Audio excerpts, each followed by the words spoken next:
Good morning, everybody. Wicked Blades here. Welcome back to the channel. It's Tuesday morning. We're going to do a 2 for Tuesday. I hope everybody is well. And we also have a mail call. Let's get into the mail call real quick. We got a sticker swap from Mr. Kevin at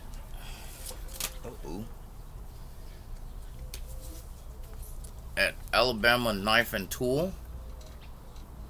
Really cool stickers. It's got some nice blades on there. Got the different makers set up on there. So we got those in yesterday. And for those of you that I owe stickers to, I apologize. I am working on that. The wife actually, because she knows computers and I don't. I'm not gonna lie, I don't do technology. I need to.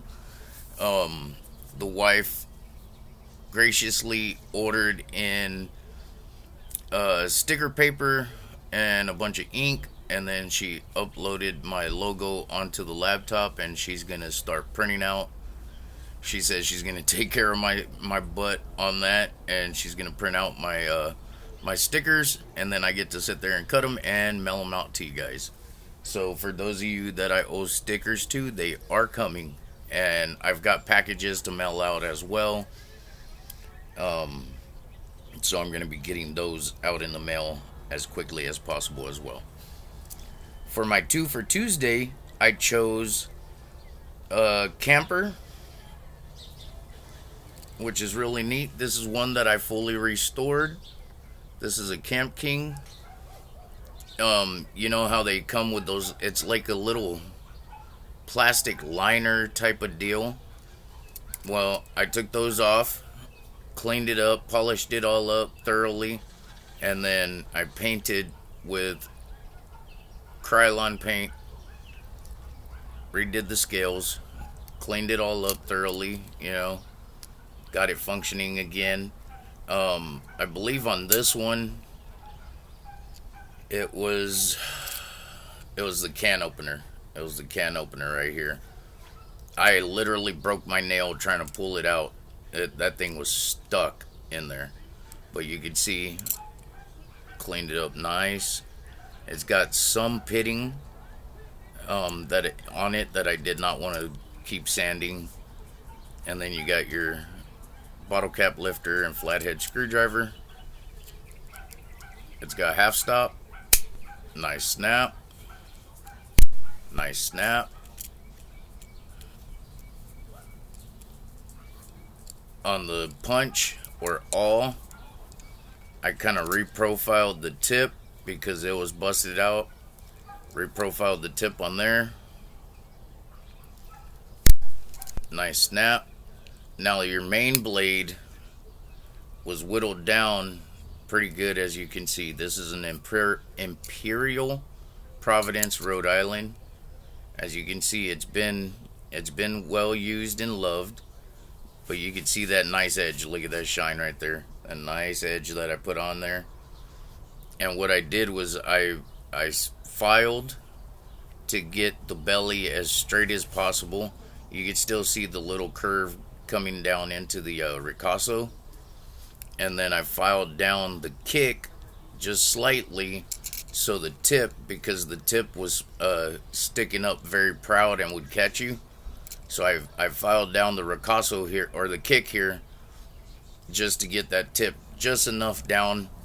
And you could still get a hold of it, but as you can see, the nail nick is a little bit hidden.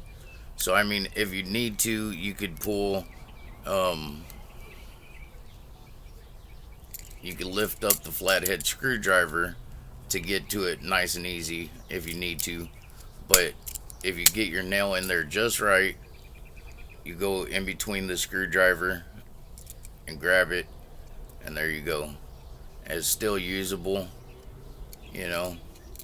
This guy was pretty beat down, but I'd rather keep them functional and running. So that's the first one. It's a Camp King made by Imperial, Rhode Island. Our second one is a full custom job. And as you can see, okay, check this bad boy out. Put it up against the Camp King. You can see that it's the same body without the bell. Okay, what I did was these were all in a trade. The Camp King, these other two camp knives, and it's a folding hunter made by Imperial. Okay, so one of these camp knives was a saber. You can see right there, hopefully. It was a saber. And then this one was a Camco USA. Alright. Well, one of the bodies was completely tweaked and everything. Like, it was bad. It was bad. And then the second one, and I can't remember now because this has been a while back. The second one had a bunch of the tools that just weren't working no more. And so what I did was, instead of thinking, okay, let me put these into a parts bin, because I actually don't have a parts bin as of right now. I'm sure the more I continue collecting knives and repairing knives, I'm sure I'll build up a nice little parts bin. But my mindset was, you know what, let's take the two campers and build one, you know? And so from there, I was like, you know what, let's go full on. And I had a little rack of horns, one little set, and it was a tiny set that I had got. That was also in the trade. It was a cutoff. It was a cutoff of stag, and I was like, you know what? I was anxious to use the stag, so I was like, we're gonna rehandle this bad boy, okay? And we're gonna take the better of the two frames, and then we're gonna take both main blades and turn it into a moose rat. So I took the stag, I busted both of them apart. I took the two main blades, and then on the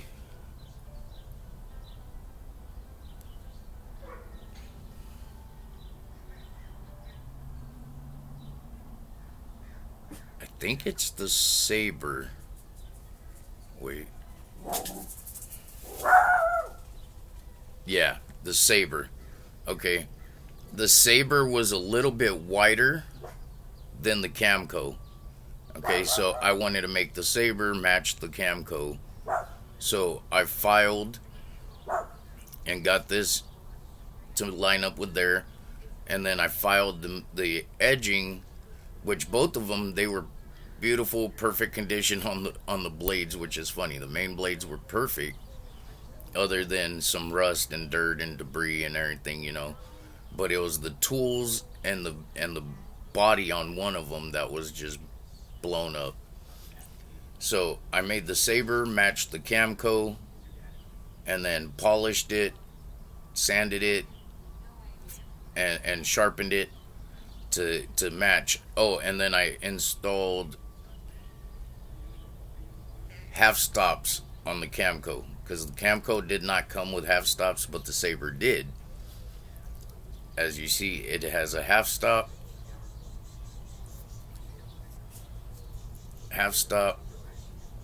okay, and then I had to file the kick on the saber, and then on the end of the tang or the ricasso where it gets pinned, I had to file it down to match the Camco, because the springs came out of the Camco body.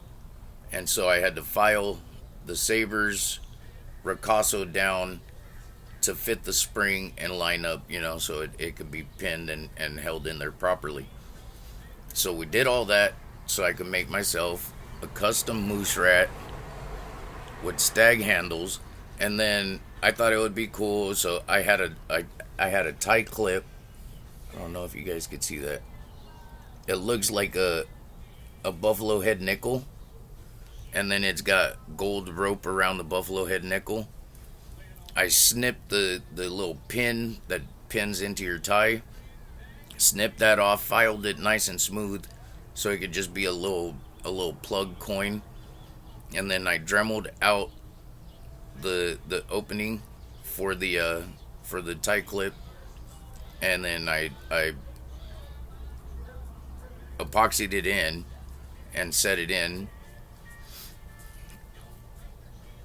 and then I did a little bit of jigging, and I burned it a little bit, and then this side you could see where I started to hit the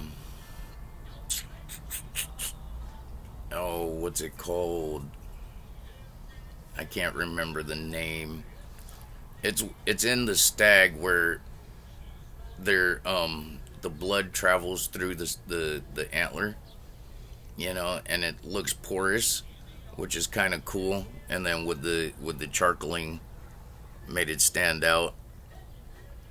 And then once finished, I polished it. So yeah, that's a full custom camper turned into a moose rat right there. I guess I could have put these on Modified Monday yesterday, but I was still busy yesterday because this weekend was kind of a mess. And I'm just getting a little bit more stressed out as the days get closer to the 7th. That's what, 6 more days? 6 more days for the wife's surgery. And what sucks is, like, the doctor has you watch a video on the surgical procedure of how it's going to go and what occurs. And so sitting there, it's so crazy. They take your thigh bone where you have that knuckle that goes into your hip, and that's your pivot. Okay, that's the surgical procedure she's having done. She's having a full hip replacement done. But what's crazy is that knuckle on that thigh bone, they literally just whack it off because this guy is worn out.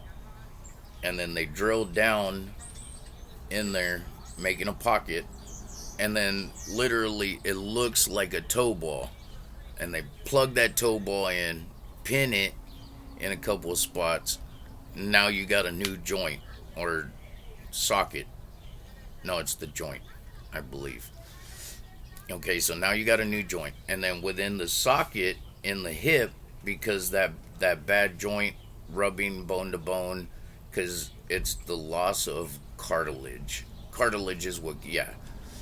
Okay, so the loss of cartilage created the bone on bone, which messed up both the cup and the joint. So once they put on that toe ball, basically, then they come up here and then they put a like a piece of PVC, basically, is what it looks like, and now you got a new hip joint. Crazy, insane looking.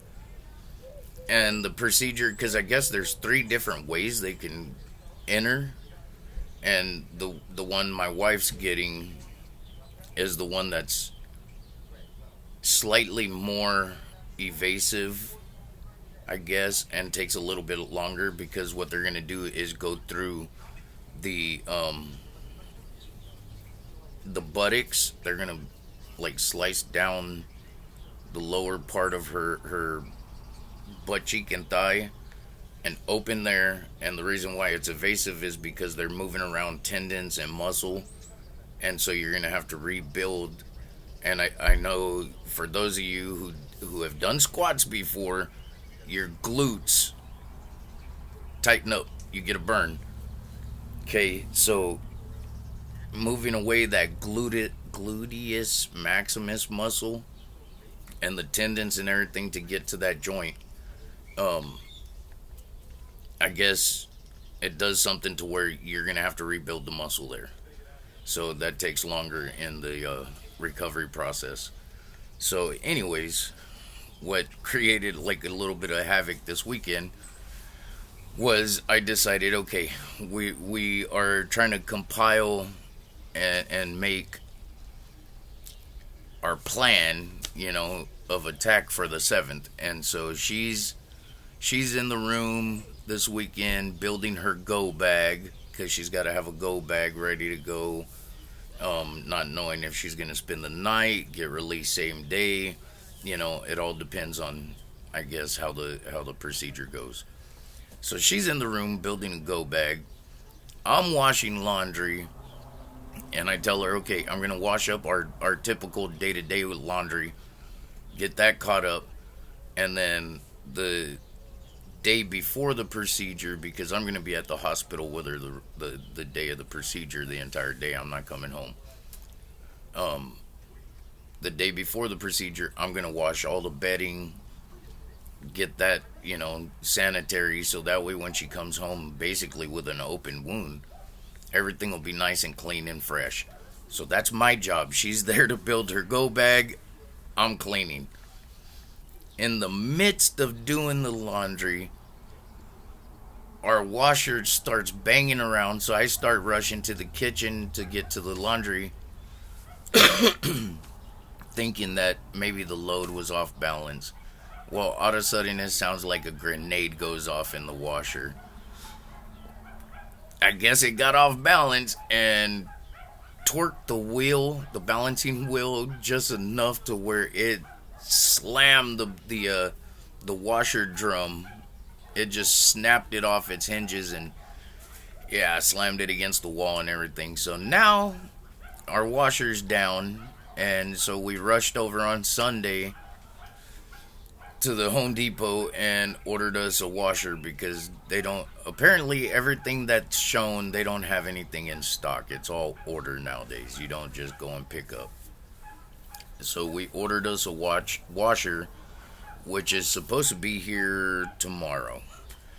So now I had to remove the washer and dryer because the way I have them set in our washroom, I stack them to take up less space. So I had to take out both the washer and dryer just to get the washer out, and then I've got to clean up the area.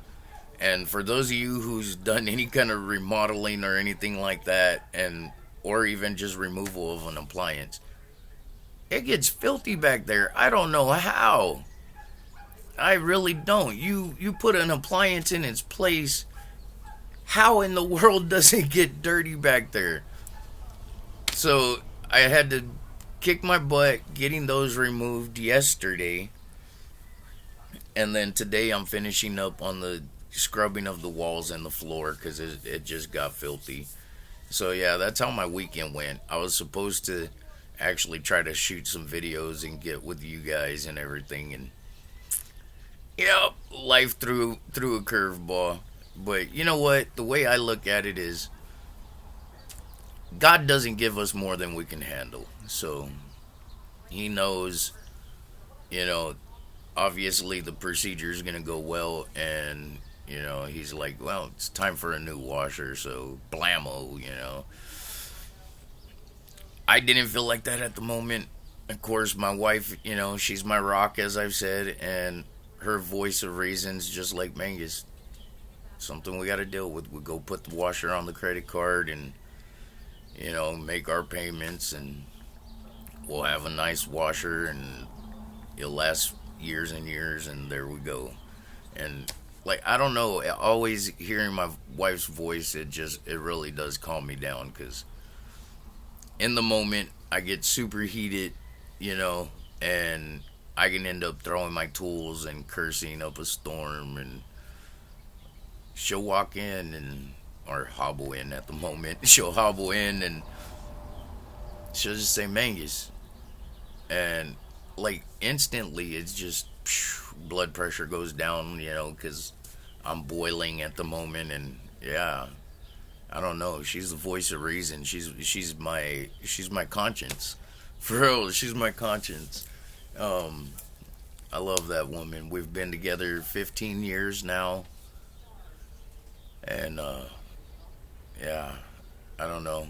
I'm just worried, guys. I'm just worried. I love my baby.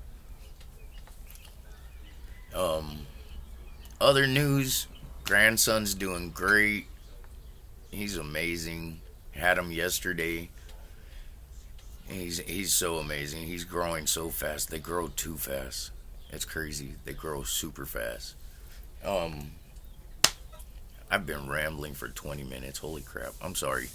Um, okay, guys, that's my two for Tuesday.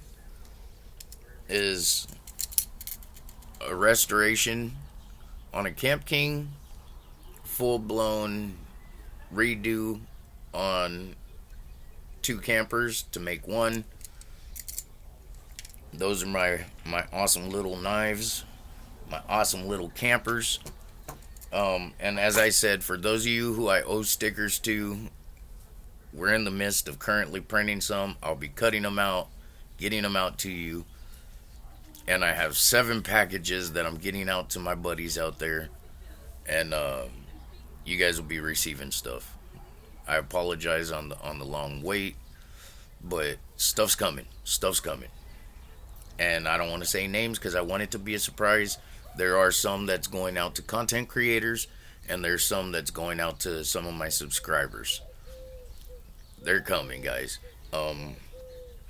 So yeah, that's the day in the life of Wicked Blades, and that's how we roll. We just roll with the punches. God's got us. God's got us. All right, guys. I love you guys. Please like, share, and subscribe. You have a wonderful day. Wicked Blades out. Peace.